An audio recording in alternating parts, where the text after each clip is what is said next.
The best webinar campaign we ever did, it did $57 million in 226 days. And at the heart of it, we were able to do a demonstration.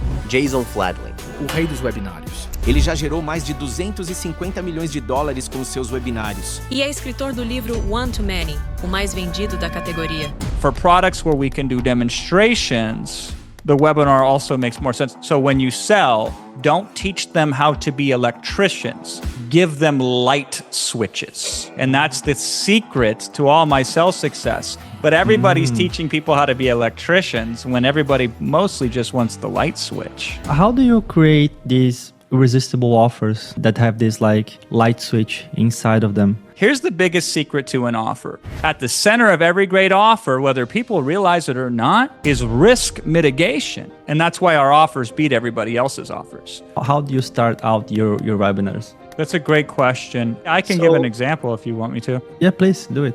Give the best thing away for free. So sell something else and then leave your very best thing as a bonus. Doesn't always work this way, but it usually does. When Russell learned that from me, he changed his webinar to the one that it became that launched ClickFunnels to the level that it ended up being with that webinar. That's really cool to know that because, well, I didn't know anything about this. I don't get the credit very often. Yeah, well, now you do, only here on Victor Podcast. Fala pessoal, sejam bem-vindos aqui a mais um episódio do podcast Segredos da Escala, que é o podcast do VTurb. Se vocês não conhecem aqui, o VTurb é uma hospedagem de vídeo 100% focado em vídeo de vendas. Hoje em dia, os maiores players do Brasil usam o VTurb nos seus vídeos de vendas, como por exemplo o G4 Educação, o Novo Mercado, a Escola do Perpétuo lá do Misha, e também fora do Brasil, tá? Como por exemplo a Mind Valley, que é a maior infoprodutora do mundo. Eles faturam mais de 1,5 bilhões, tá? De reais por ano. Então, se eles confiam no VTurb, cara, eu acho que tu deveria confiar também e fazer um teste aí do VTurb na tua operação, tá? No teu vídeo de vendas. E é por isso que eu deixei um link onde tu vai ter 15% de desconto durante 2 meses aqui nos comentários. É só clicar ali, tá? Criar tua conta no VTurb que já vai ser aplicado automaticamente esse desconto aí na tua conta. Isso é um incentivo aí para tu conseguir testar o VTurb, aplicar no teu negócio e aumentar as vendas do teu vídeo de vendas também, assim como os maiores players do mercado brasileiro estão fazendo, beleza? E além disso, tá? Quando tu criar tua conta, eu também vou te dar um treinamento chamado Otimizando o Seu Vídeo de Vendas, para que tu consiga aplicar o teu vídeo de vendas aí e fazer ele vender muito mais do que ele vende hoje com as aulas que a gente tem ali. Mas além de te ajudar a aumentar a tua conversão com o VTurb, a gente também tem o podcast Segredos da Escala, onde eu te ajudo a aumentar a tua conversão de outras maneiras, trazendo conteúdo aqui de convidados extremamente qualificados, para que tu consiga pegar 1, 2, às vezes 3 dicas aí, se o podcast for bom, aplicar no teu negócio e escalar ele também. Então, cara, vê o podcast aí, espero que tu goste e valeu. So, let's begin. Jason, thank you so much for being here. I'm really a big fan of yours. I read your book, One to Many, and you recommended me that I buy your Gold webinars. I didn't buy it yet, but it's on my to-do list, so I can learn more from you. I have my webinar here in Brazil, and basically I just studied you and also Russell Brunson. And yeah, you guys are my biggest references here. So the first question that I wanted to ask you is why do you think that you are so well known for this webinar thing? Why you are so famous? How did you learn? How did you get so good at webinars? Yeah, I got lucky in the sense that I started webinars in 2008. Yeah. So when you do something for 16 years, even if you're 16. an idiot, yeah, a broken clock is right twice a day, right? So I got in very early. So that was one of the reasons that I got good. Another reason is because it naturally lends itself to my strengths. Yeah. I love to teach. Teaching brings me a lot of joy. I have no fear of speaking in front of an audience. I've never had. And I've been a performer since I was like 7. I used to rap in front of audiences when I was 7 years old. That's so interesting. I also like to rap here in Brazil. Oh, wow. That's awesome. That's my first career, what got me into the internet business was I was doing music and trying to sell my music. And that didn't work too well. So I was like, how do you sell things? And then I looked up how to sell things. And then I discovered the internet. And then I tried some things to sell. And then once I saw webinars starting to come up, Yeah. where the internet was now fast enough to support webinars and the technology was stable enough. Now, here's one of the benefits that I had, which is exciting for people listening, is I had the benefit of a fresh pair of eyes. Yeah. When I started webinars, I had maybe made $50,000 or maybe $70,000 online. Maybe a little bit more, but I don't think so. I had just started to succeed on the internet. So anybody else at that time that was trying to do webinars, they were trying to take what they were good at over here and then bring it over to webinars. So people that were good at selling on stages, they're like, well, Yeah. I'll kind of do that on a webinar. And that works okay. And people that were using teleseminars, which was really popular then because the internet could handle a phone. You call in and you listen to somebody pitch on a phone for an hour. That's a teleseminar. They Nice. would then try to just add slides to it. Because I was never good at teleseminars and never had done one, and because I had never sold from stage before, or even have ever been on one where I was doing a business thing, I was rapping on stages, but not doing business on stages. I was able to start completely from scratch. Yeah. So I could test and try and experiment and do things very fresh. I think of it like Tesla when they got into the automotive space. They didn't have Yeah. 100 years of experience, so they question what everybody else took for granted. Like, Yeah, they use the why first do we principles have to? approach. Yeah. What's that? They use the first principles approach to First eliminate principles. stupid stuff and actually, get the result faster Yeah. and better.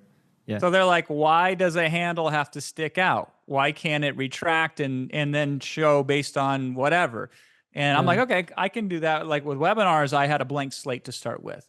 And Jason, so, yeah, that's what helped. Let me ask you a question. But I didn't know that you actually were like a performer and you did rap. That's really interesting. Yeah. But I think that you also have a solid direct response background, right? Because at least from what I studied from you, you really Yeah. know marketing, you really know copy. So do you True. think that to have success in webinars, you need to have both? You need to be good at copy to actually write a good webinar, or you think it's better to just be a performer, or you actually need both of them? What's your opinion about that? I think you need both. So 2007 is where I learned how to do copywriting. And then 2008 is when I was able to figure out how to take copy, which is written words on a page, and make them come to life in a webinar presentation.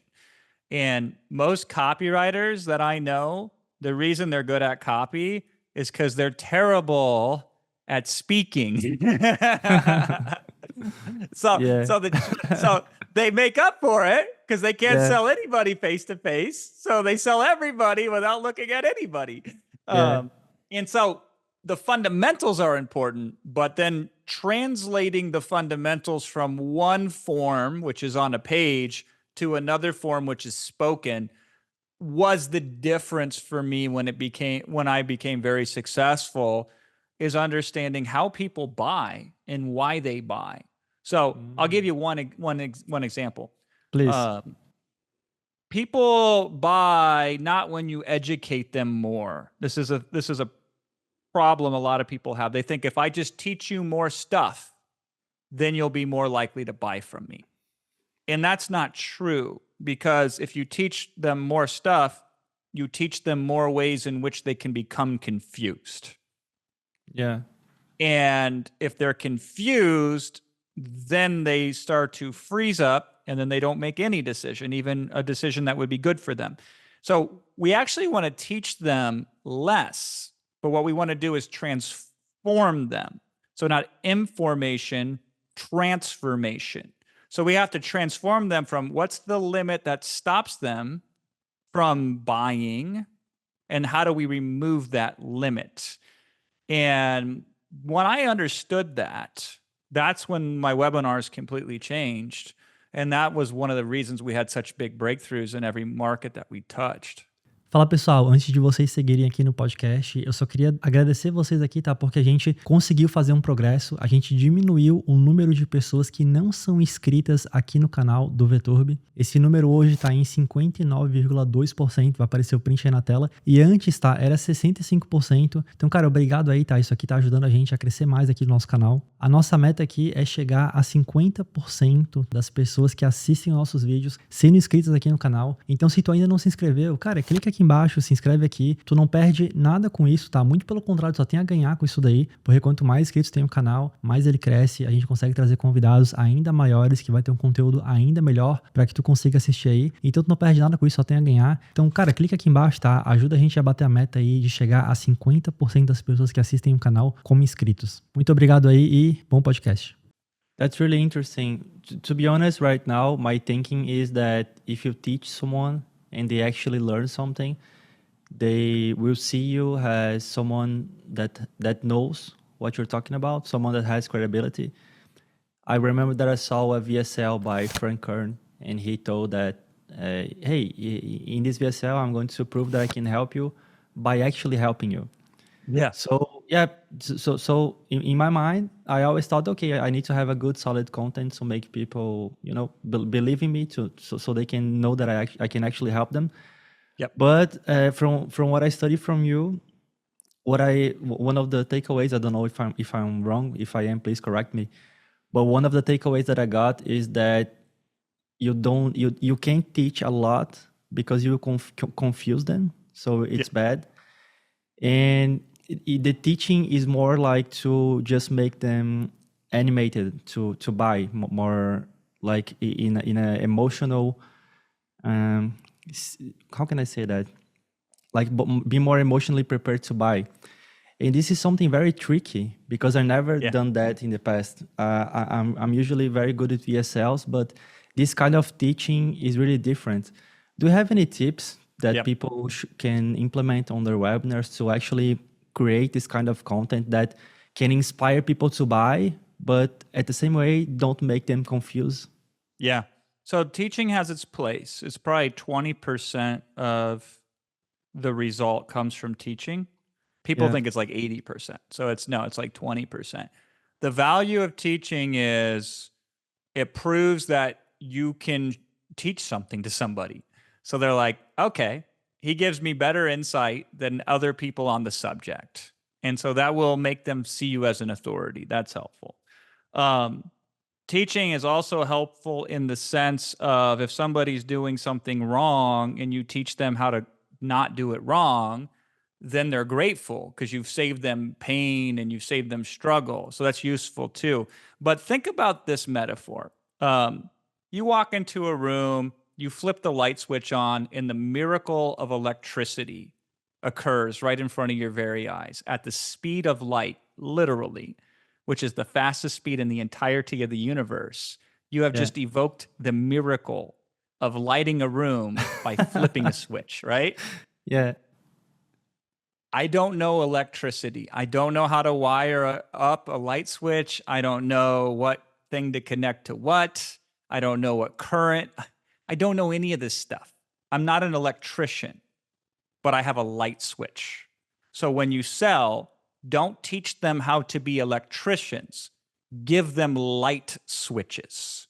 And that's the secret to all my sales success. And then if I have the light switch, so this is your offer or some component of your offer, some deliverable that you give to somebody, then all you really need to do is get them to understand the value of what that light switch is, get them to believe you have that light switch, and then you show them the light switch.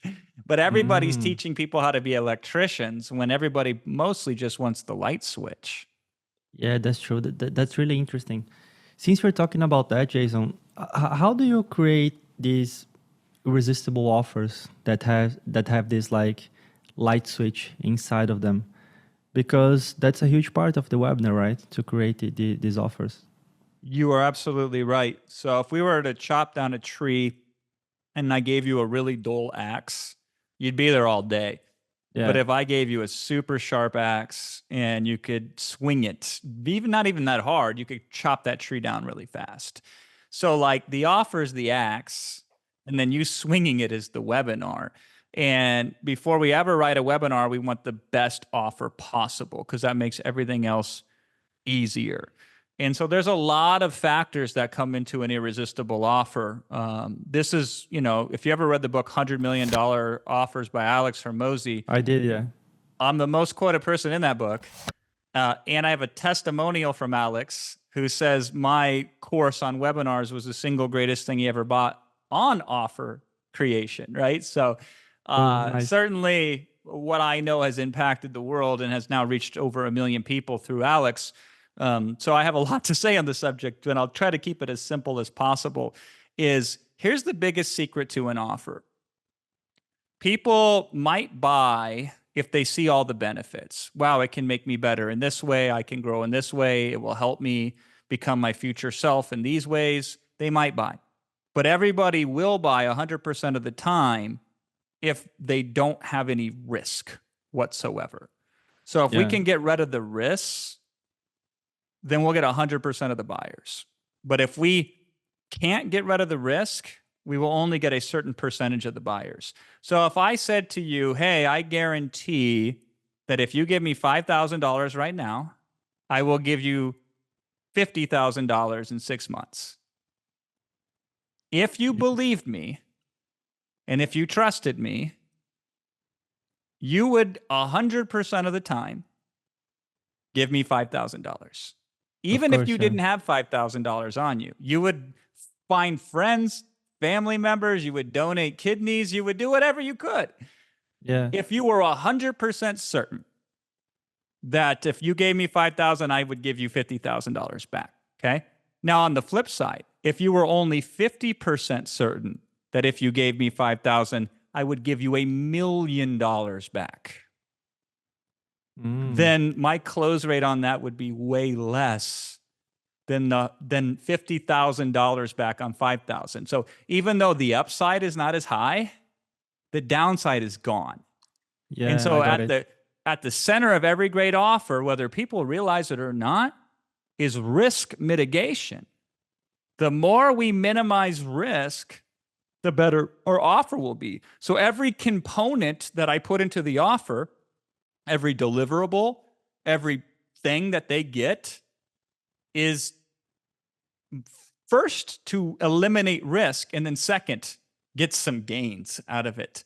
So interestingly enough, the things we offer don't make as big as promises because we can't, because we're limiting what we can promise, because we have to lose a little bit of that outcome to remove as much of the risk as possible. And that's why our offers beat everybody else's offers. That's really interesting. I never thought it that way. In the book, Alex, he talks about the value equation, right? Where he says that if you have something that gives instant results with extremely low effort, people will buy.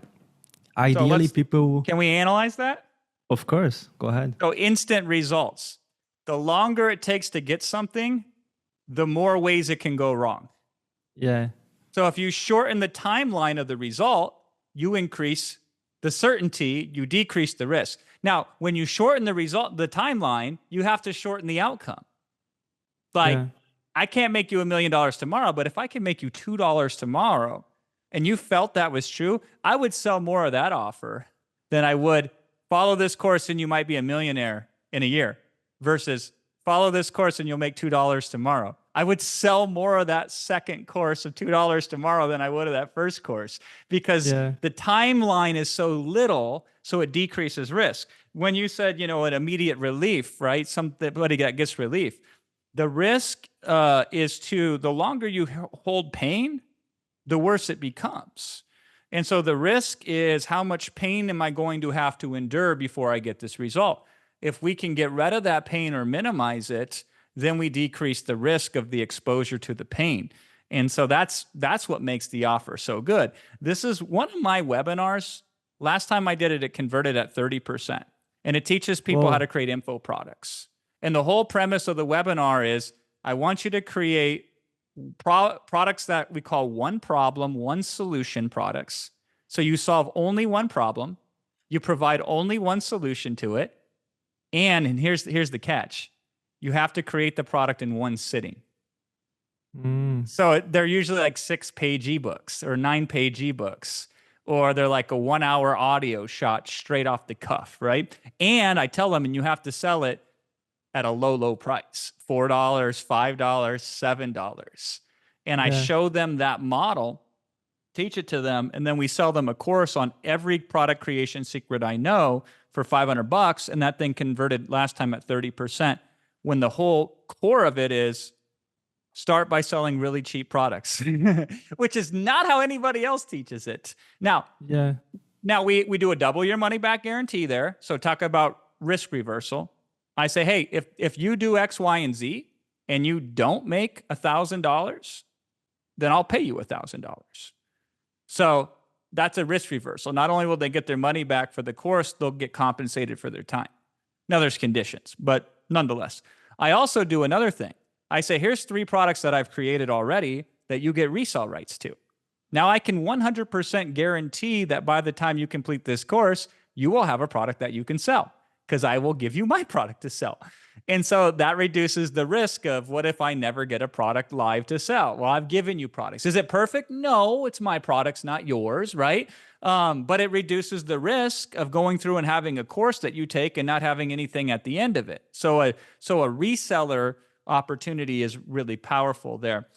So these are some of the ways, and there's other ways too, right? But these are some of the ways as we reduce the time frame, we reduce the outcome, but they are now more believable that they can achieve the outcome. And this is at the heart of it, why the sell is so good. In the bonuses, I have other bonuses. All of those bonuses are aimed at killing very specific objections that would stop people from buying. Yep. From what I understand, you need to lower all the risk associated with your product, with execution, with the amount of time that people take to actually get the result. But for example, if you're selling, I don't know, maybe supplements, you kind of have a limit to that, right? Because there's just so much that you can decrease the risk. So in your opinion, you think that selling this kind of things in the first place is not something that you would want to do? Like it would be preferable to go into info products than supplements maybe? No, not at all. How do you think about that? So here's how I would solve for this. We won't get the answer today, but at least we'll open up the thinking of how we figure these things out, right? Yeah. I would say, let's say the supplements are $100 a month that they have to pay for. Yeah. I would say, well, why are they taking the supplements for? Well, they want this specific outcome, okay? I said, is there other ways I can help them get that outcome? Now, what if there were other ways where I could go to third-party providers that would have other resources that would also help them with the outcome that the supplements offer? And then I say, when you buy my supplements, you get a free gym membership here, you get a free use of sauna over here, you get free education over here, you get free thing over there. I'm just making this up, right? Yeah. And now the user was like, oh my God, I was either going to buy those things anyway, or I'm already paying for those things. So now it's more expensive for me not to buy the supplements than it would be for me to buy the supplements, okay? Now, that's the thought process. It's not as easy as that sounds, because you're going to have to work out, well, how can I give them this deliverable to also help them? How do I do it in a way where it doesn't cost me a lot of time and money myself? But those are, to me, fun problems to solve for, because if you can make an offer where people feel it's more expensive to not own it, then you will sell 100% of them all the time. Yeah. Now you have to help them understand that, which is why the webinar is like an hour and a half long before you would make such an offer. But if you had that offer, then it would be exciting to figure out what needs to come in front of it so they can understand it. So when they see the offer, they're like, oh my God, it cost me more not to buy it. Yeah. Jason, first of all, thank you for the answer. But one question that I'm still having is, for example, when I was watching Russell's webinar on ClickFunnels, the one with the headline, "This weird funnel makes 70K." I know very well. I'll tell you a story about it. Yeah. You want to tell it now or later? Yeah, let's tell it now. Do it. So the first year ClickFunnels was live, they were losing money. They weren't making money. They couldn't give it away for a $1 trial. It was like $100 to give away a $1 trial in advertising costs, maybe even more. And then Russell studied something that I said in a program of mine that he had. And what I did, because we started selling software way back in 2011, what I discovered was, and this is a principle that's true in a lot of ways, give the best thing away for free. So sell something else and then leave your very best thing as a bonus. Doesn't always work this way, but it usually does. And so you have to think, if ClickFunnels was the very best thing he could sell, he could say, when you buy ClickFunnels today, you can start, you pick your membership option. There's a, silver, gold, platinum level, 99 to $300 a month. So you got to now choose A, B, and C, right? Okay. That's a problem, but there's more to it than that, right? And then you have to explain all the ins and outs of ClickFunnels and how it works and yada, yada, yada. And it makes it very hard to sell because people now want to know all the specifics around ClickFunnels. What option should I take? What happens if I cancel? Yada, yada, yada. Okay. They get too into the thing you're selling specifically because you're putting the spotlight on it. So what I had told him, because I've learned this selling software, is I said, make this software the free bonus.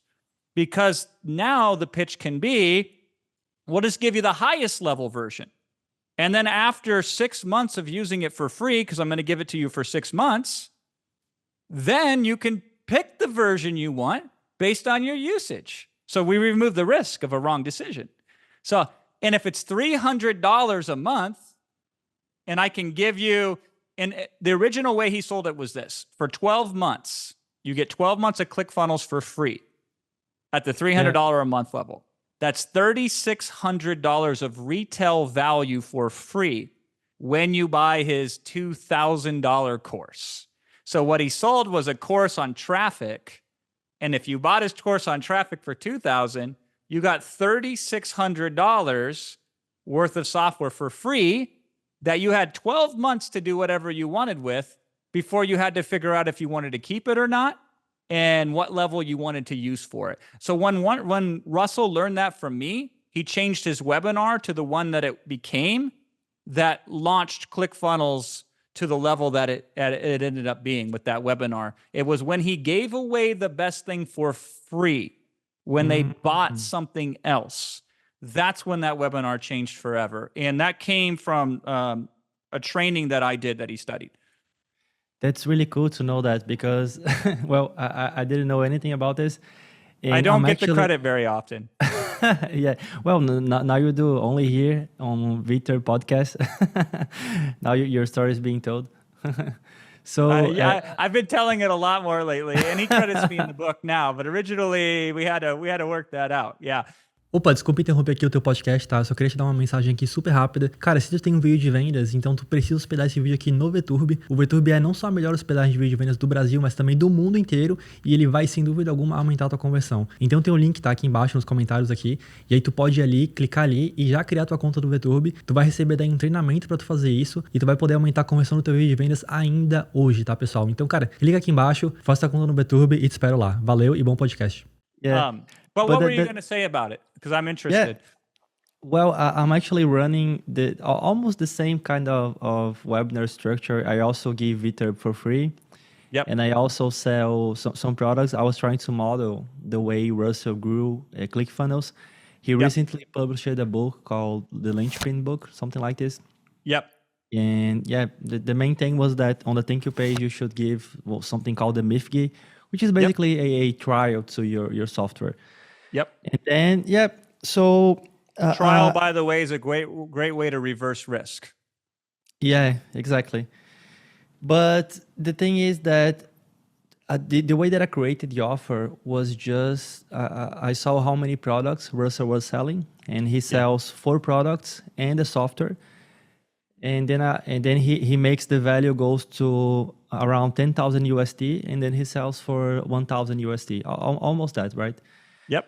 And so I did the same thing, but to be honest, I don't know if, for example, when I created the offer, if I should add more products to the main offer, like, Probably or should not. I just have the, Yeah, but why not? What if the main goal is to lower risk?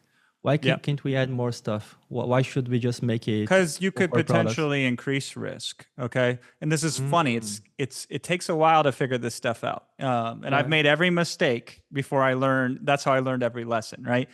So let's pretend that I had a magic secret selling close that if you understood it, you would close as many sales as you ever possibly could. There was one close that was the magic greatest close in the history of sales closes. Okay. Yeah.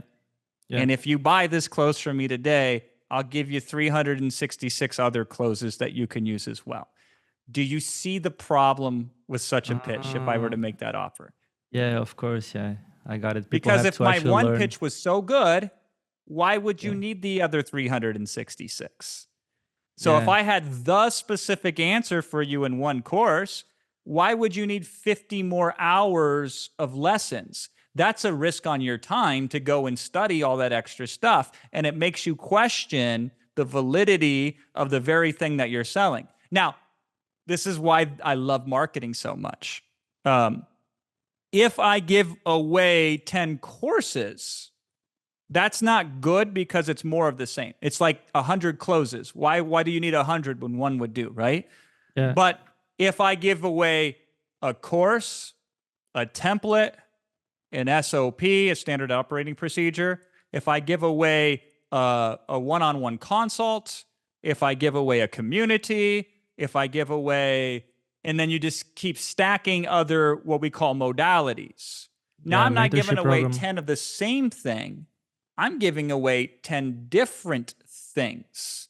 And now users are like, whoa, this is great. Because if I have trouble learning it, then I can just use the template. And if the template doesn't work for me, then I can get the coaching to help me implement it. And if I run into problems, then I have the community that can help me and support me. And so the trick is more people, when they stack an offer, they stack it with more of the same as opposed to increasing the different types of deliverables. Now, there is a few instances where more of the same is the preferred method, but 9 out of 10 times, by the way, supplements is one of those cases. Yeah. If I say, hey, listen, you bought a bottle. If you want to buy 12 more bottles, I'll give you a huge discount on it because, you don't want to have to remember to reorder every single month anyway when you run out. So now I'm making your life easier and I'm giving you a discount. And that's good. That's one of the rare cases where more of the same works good. But if I say, for example, I have this great software that's going to help you out, and here's 15 other software too, you're like, oh my God, I got to learn 15 software now? No, thank you. And so what we want to do is we want to spread through with the different deliverables to increase the value there. However, with that said, if it's not a hell yes, then it's a no. I don't want to add any bonus or anything that won't make my audience say, hell yes, I want that. It's got to really earn its right to be in my offer. Got it. Well, there are some offers that people do where they just give you everything that they Yep. made in their whole life. For example, you Yep. can buy this Frank Kern lifetime deal. Then you have, I don't know, 20 courses, mass control, info blueprint, that kind of stuff. And I think that I know because I'm the guy who buys these things. Yep. And I also think that I bought one from Jay Abraham, lifetime deal or something. Yep. I don't remember. It's been a long time ago. What do you think is the rationale behind these offers? Do you think they are good for webinars or maybe for other kind of media? Or how do you see this? There's a saying in the United States called the exception that proves the rule. Here's what that means. It means it's so rare that you see that work Yeah. that it tells you that that's probably not a good idea. Ah. So it's got to be exceptional if you're going to use it as strategy. So Jay Abraham, who's a consulting client of mine, he's paid me over the years to do different consulting projects for him. So I know Jay well, and he's a friend. Jay has done this for longer than I've been alive. So he's built up a lot of IP and a lot of reputation. So if he wants to very easily on his end, because it doesn't take him much effort, put it all together in a package and sell it to you at a huge discount, that's smart because the effort that it took him is minimal. And you have a wow factor of value because of who he is as a person. So that's hard to replicate. It can be made to work. And I know Jay, that's never been it's not in his top 10 best marketing campaigns of all time, right? And Frank is the same way. In our space, Frank is an original, one of the first to do it, gurus. And he's built up a reputation over the years, and he's built up a lot of different, what we call IP, intellectual property. So if he wants to, at any point in time, he can throw it all together in a package, offer it at a huge discount, and he could sell it well. But Mass Control, I guarantee you, sold more units than any bundle package he's ever created in his life. And I don't know what his other products' names are. I can't remember off the top of my head. I've bought a lot of them. But he's done many launches. Those individual launches selling one of those products have sold more than his bundle wouldn't make his top 10 marketing launches, right? So it's good to do if you're looking for very little effort in to make some money and you have a long catalog because you've been at this game for a long time. But it is not the soundest marketing. It's not the best marketing to do if you want to make that real killer offer. Got it. Oh, that's really cool. And well, one thing that I just did is that, well, I just saw Russell's success with that offer, and then I thought, okay, I'm going to do something like this. I didn't had in my mind all this, hey, I need to decrease risk and everything. Yep.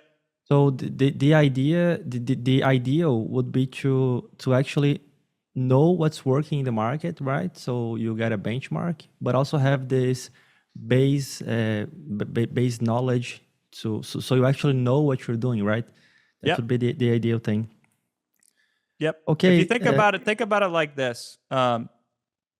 If you have a whole bunch of ingredients to cook a meal, but you don't have the recipe, then you can say, well, I saw so-and-so use this and put this in a pot and, put this on the stove and mix them together. And if all the ingredients are really good, you might cook a good meal. That's a lot of marketers, right? They have a lot of good ingredients. So they mix it together and then they make a good meal. But much better would be if you understood the recipe. And so you want both, ideally. You want the right recipe and the right ingredients, and you want to have the skill of a chef.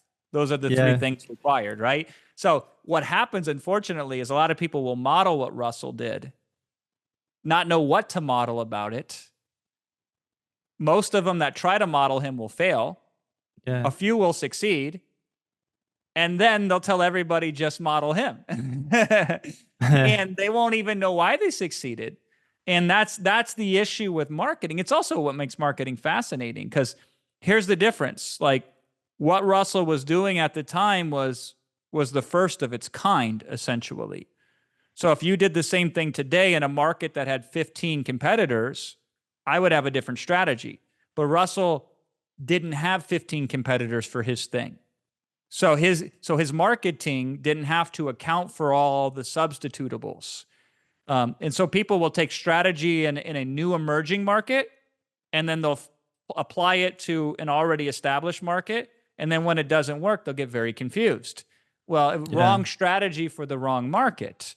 So you have to know the fundamentals underneath of it. So the fundamental of him making the best part of his offer, the bonus, that's an ingredient that you would want to know how to cook with.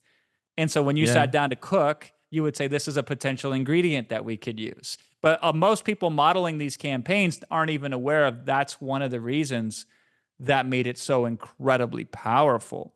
Another reason is, and this is, again, often this is software only specifically related, is he's demonstrating the thing he's also selling you. So if I was teaching you a course on weight loss and I was super fat, I don't care how well I pitch it, right? Yeah. You ain't buying. Yeah. So the strategies that you use when you can be the thing that you're selling are very specific, and they're different than the strategies that you would use in other scenarios, right? So what I mean by that is he's a marketer teaching you marketing. He's using a funnel to show you how to use funnels. So my strategy in those situations makes a lot of sense, like on how I would use certain ingredients in those situations. But there's a lot of products, most products you can't sell that way. I can't be a supplement teaching supplements how to use supplements, right? Like you don't get that same strategy selling supplements. So you have to use a different strategy for that. So unfortunately, I see a lot of people modeling marketing without understanding the context around it. And that's why it's so important that you understand the fundamentals. I agree 100%. What do you think is the best way to actually know the fundamentals? You need to study the old school copywriting guys, like, I don't know, Gary Halbert, Robert Collier, these guys, or do you think that maybe we have today some other resources that people can go to and study it? Yeah, study's got to be a certain part of it for sure. But what you have to do is, when you're starting, is narrow your focus and really be very clear on learning one fundamental until you can do it in your sleep, right? So it'll be different for different people, but like zoom really into one thing and get so good at it, it becomes effortless, and then expand on it. Now, here's what's cool about this. So my first money I made on the internet was article writing. I would write articles, people would pay me to write articles, and then they would post those articles on their blogs and on their websites. I was a ghostwriter. I got really good at writing very specific kinds of articles, 400-ish word articles that had a certain percentage of keyword density on certain keyword phrases so they could rank more on their blogs in Google. Very, very specific, right? So I got incredibly good at the fundamentals of what the structure of that article would look like. Here's another fundamental I picked up along the way: the ability to write consistently day in and day out and output 1,000, 2,000, 3,000, 4,000 words a day. Whoa, so the fundamental of production, okay? Very, very hard. And then it becomes easy when it becomes natural. So then when I became a copywriter, guess what one thing I didn't have to fight against? Yeah. Writer's block. I didn't fear the blank page. I could write. My writing wasn't good at first for copy, but I could at least write. And so then what I got good at was a very specific type of sales letter. And it was a sales letter to sell low-ticket products. And then once I got good at low-ticket products, you still need a hook. You still need a lead. You still need to know how to write bullet points, right? Those kind of things. Once I got good at that, then I traded up. I call this trading up. Then I say, okay, if I'm now good at copywriting in this way, then I started writing VSLs. And they're similar but different than written copy. And so you keep trading up skills. And so what happens is when you get good at fundamentals, then you can trade up. I got really good at selling, one-to-one selling. And so that at the heart of it is still a skill set that I use in every application of every marketing campaign that I do to this very day. And so what you want to do is pick something that is going to be super valuable forever and then apply it in a certain specific way. So being able to write about 4,000 words a day, that's always going to be valuable. And then you add another thing on top of it and another thing on top of it. And pretty soon you got a base. You started off your first year and you were worthless. And by your second year, you were worth $1 million, because once you accrued enough of these things and connected them together, that's the tip. That's where you tip over, the tipping point, where you go from I'm running up against the wall and hurting my head to I ran up against the wall enough that I broke through it. And all of a sudden it now seems like, God, it was never that hard to succeed. Well, not now. Not now, because now that you built know, up the base. Yeah, of course. Yeah. Got it.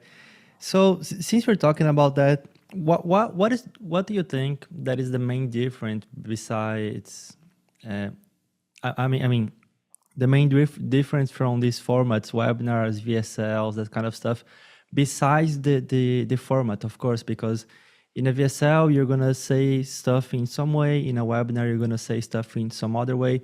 But usually a VSL is shorter than a webinar. A webinar is longer.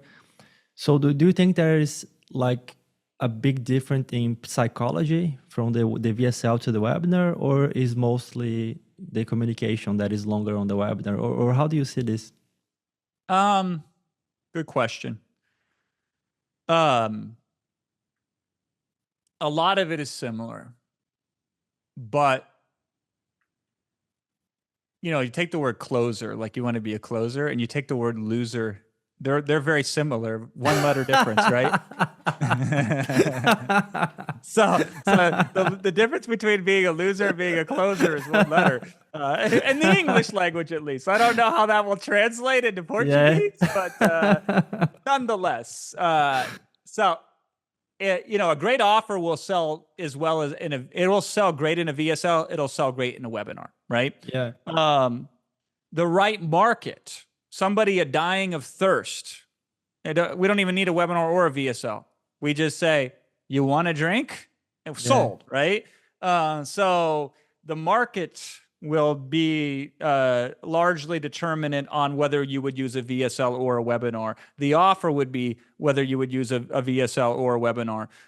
Here's what a webinar can do that a VSL won't do as well.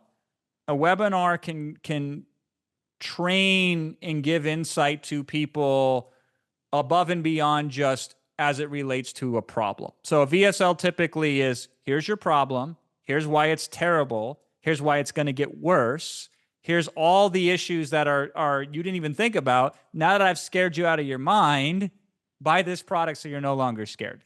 That's very simplified version of the VSL. Yeah. The webinar is like, hey, I'm going to show you things today that are going to make your life better so you no longer suffer from these problems. Now that I've shown you these things, you have to decide if you want to use them on your own or if you want to invest with me to solve this problem together. And that's generally the difference between those two. So for things that require specific insights first, I would prefer a webinar over a VSL. For things where you can just come at them and just hit them with benefits and pain points, then I prefer a VSL. Typically, the more expensive the product, the better it will perform on a webinar. And also demonstrations. So the best webinar campaign we ever did, it did $57 million in 226 days. And at the heart of it, we were able to do a demonstration. And the demonstration went as follows. We had 18 people beta test this process in the financial market. And we got an agreement that they signed that said, we can show your results to anyone at any time. And their results were transparent in a third-party software. So as long as they had a share URL to their portfolio, we could get on a webinar and say, here's the 18 people that paid us $10,000 to work this system. Here is every one of their results right now, actively, right in front of your eyes. And as you watch it, the numbers change because it's live in real time. If I did that demonstration on a VSL, it wouldn't land as well because you're like, it's pre-recorded, it's faked, it could be staged. Not to say you couldn't fake something like that on the webinar, but it would be way harder. And so people aren't going to believe that it's faked. It has more impact when you can demonstrate it live on a webinar. And so if for products where we can do demonstrations, the webinar also makes more sense. Here's the other thing I like about webinars, and people hate this, and I don't know why, because they must hate money, but the best thing about a webinar is you can answer questions at the end of it. So I don't care how good your webinar is. Most people will not buy your product when you make your pitch on the webinar. So in that $57 million launch, we only, quote unquote, only closed 6.82% of our leads. So out of everybody that opted in, only 6 out of 100 people said yes, meaning 94 people out of 100 said no. And this is some of the finest marketing that the internet has ever seen. It set the record in the space, which continues to stand to this very day. 94 said no after all that marketing, right? But originally 99 said no. And then I said, hey, listen, you're still here. So we got to help you figure out if you should invest in this or not.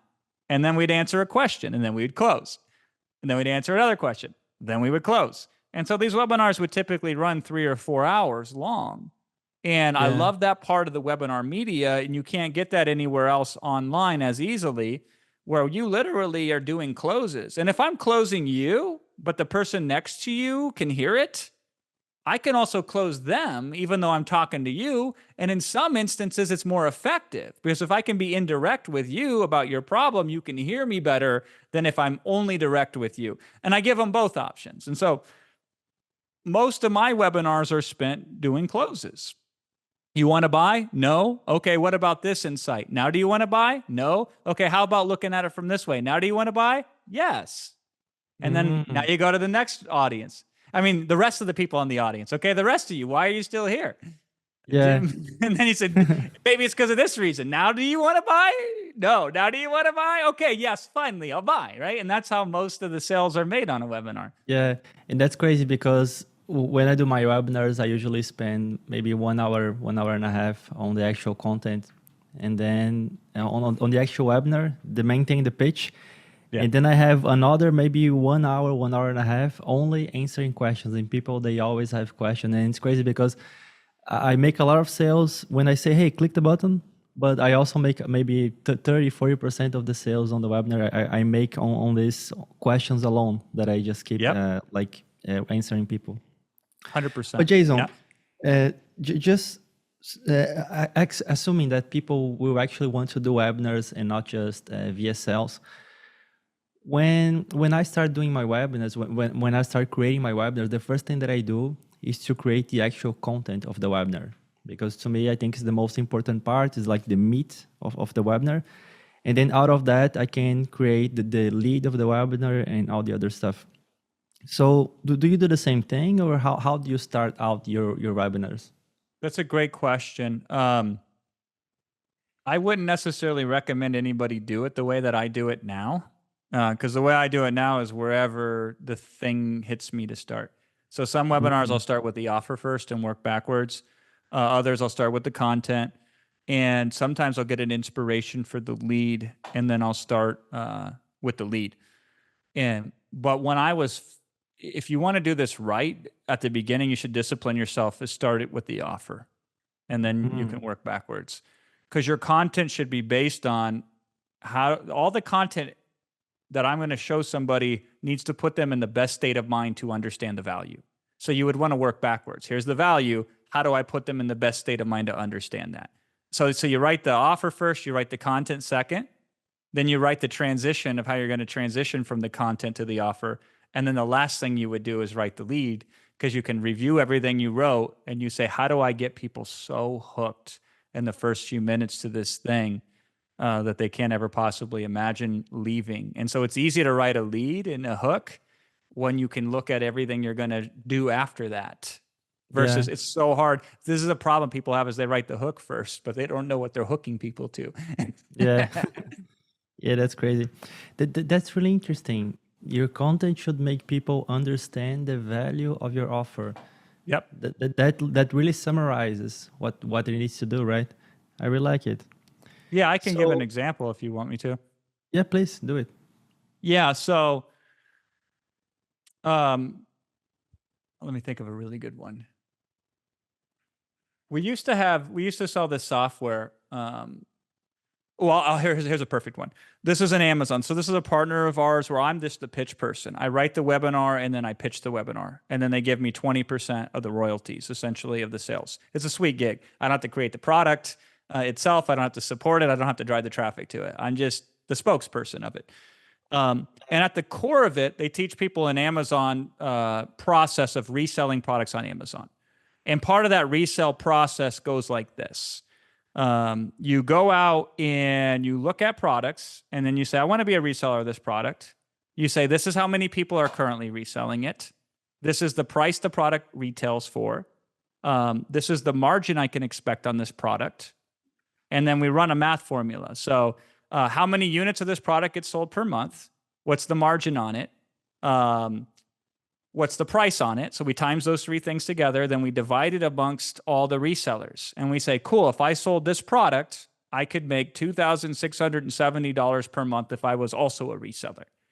And so then you try to become a reseller. You go to the guy, the brand or the representative, and you say, hey, I'd like to resell your product. How do we make that happen? So the offer teaches them this process. Now, by the way, when they first brought it to me, they only taught them how to do that manually. So the first thing that we did is we said, let's build a software tool.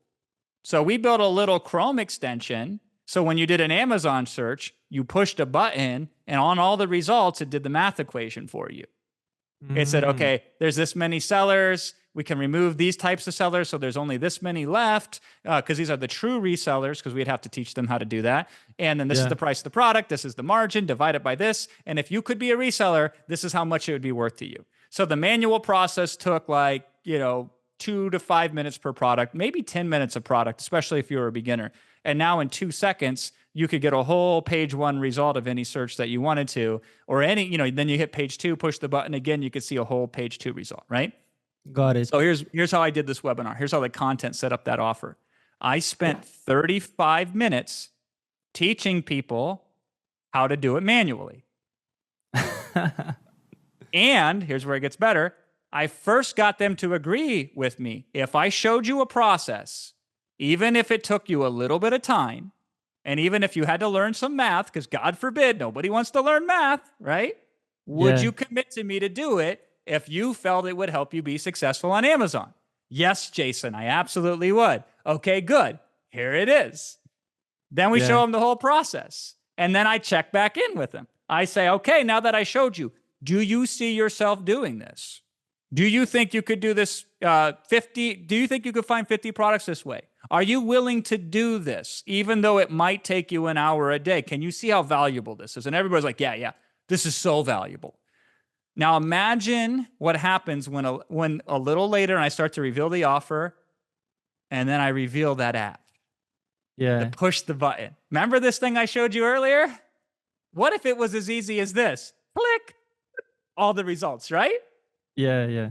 You want the app? You can't buy it. I'm sorry. It doesn't exist on the market. However, you can get it for free when you sign up for blah, blah, blah. So the whole content was a setup so they could best understand one bonus in the whole entirety of the offer. And here's what's great about selling this way. You could still do it manually. You don't have to buy the product. So nobody feels like their time was wasted or that something was withheld from them. I'm actually giving more value than every other webinar out there. And I can give it freely because if you were willing to work that hard, then you would be stupid not to pay a small amount of money to have it automated for you. It's like, yes, you can cut your own hair and you could sew your own clothes, but most of us go to barbers and most of us buy our clothes from the store, right?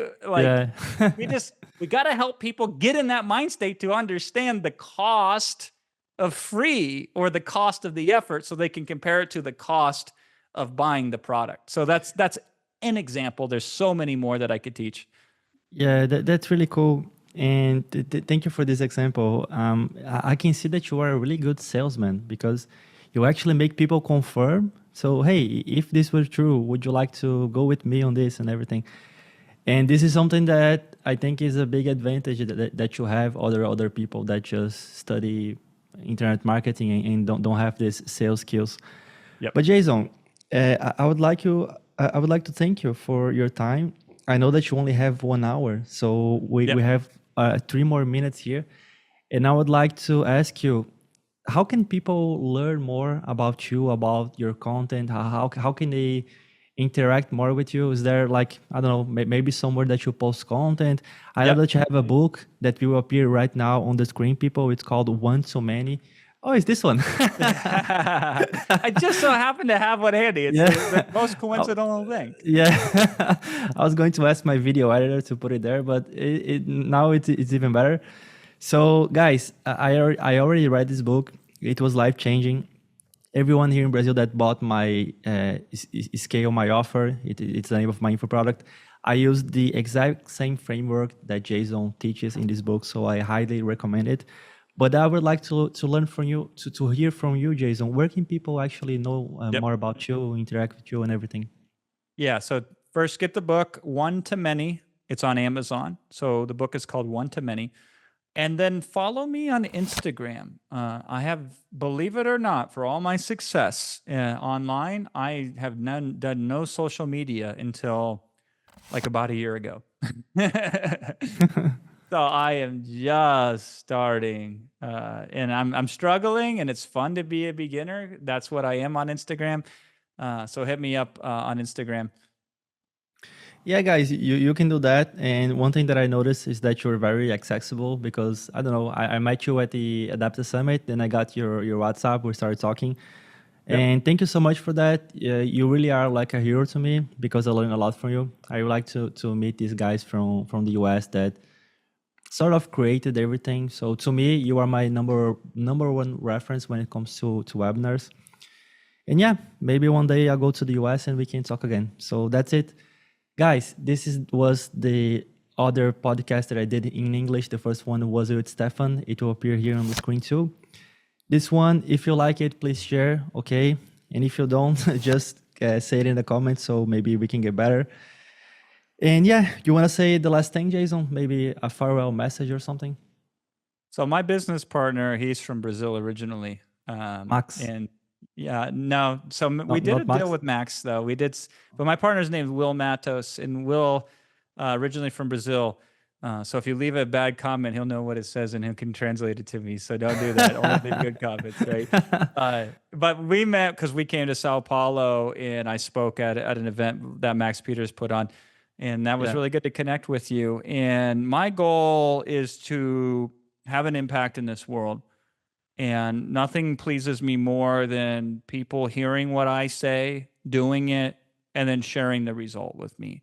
So Awesome. all I ask is once you put into action what I shared with you today and you get a result that you're excited about, please share it with me. Nothing makes me happier than hearing how I can help other people help other people.